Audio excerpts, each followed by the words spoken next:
તો મિત્રો અત્યારે હું ડાંગરની ખેતીની જ્યાં આગળ ડાંગરનું ખેતર છે ત્યાં આગળ ઊભો છું. જો કે આપણે વેસ્ટેજની ઘણી બધી પ્રોડક્ટો છે, જેમ કે એગ્રી 82. તો એગ્રી 82 કેમ વાપરવાનું?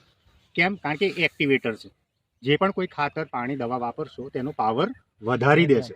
એના પછી હ્યુમિક, જેની અંદર ઘણા બધા પોષક તત્વો તમને મળે છે. કે આજકાલ તમે જુઓ કે છાણિયું ખાતર પણ નથી મળતું, હે ને? તો જે પોષક તત્વો આપણને મળે એ હ્યુમિકમાંથી મળે, હે ને? હ્યુમિક દાણાદાર અને લિક્વિડ. એના પછીનું એક પ્રોડક્ટ છે જેને કહેવાય છે કે નેનોટેક, જેની અંદર નેનો ટેકનોલોજીથી આ વસ્તુ બનાવેલી છે.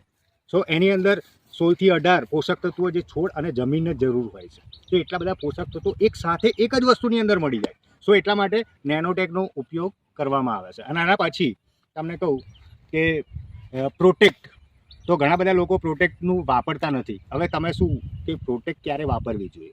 સો આપણે અત્યાર સુધી શું કરીએ છીએ કે જે કોઈ ખેડૂત હોય ને, સો ફૂગ આવે એના પછી દવા કરે છે, પણ ફૂગ ના આવે એનાથી પહેલેથી જ જો પ્રોટેક્ટ કરી દીધું હોય તો રાઈટ.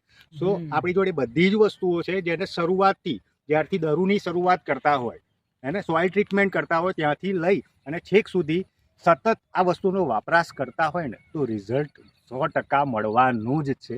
સો અત્યારે તમે જુઓ આ ડાંગરની ખેતી છે, તો આ રીતે જ આ જ પ્રોસેસથી આ વસ્તુઓ વાપરવામાં આવી છે, હે ને? સો એન્ડ સુધી આ વસ્તુ વાપરીશું, હે ને? તો આના પછી જ્યારે પેલા ફૂલ આવવાની તૈયારી હશે ડાંગરમાં, ત્યારે આપણે ગોલ્ડ, હ્યુમિક અને 82નો ઉપયોગ કરીશું, હે ને?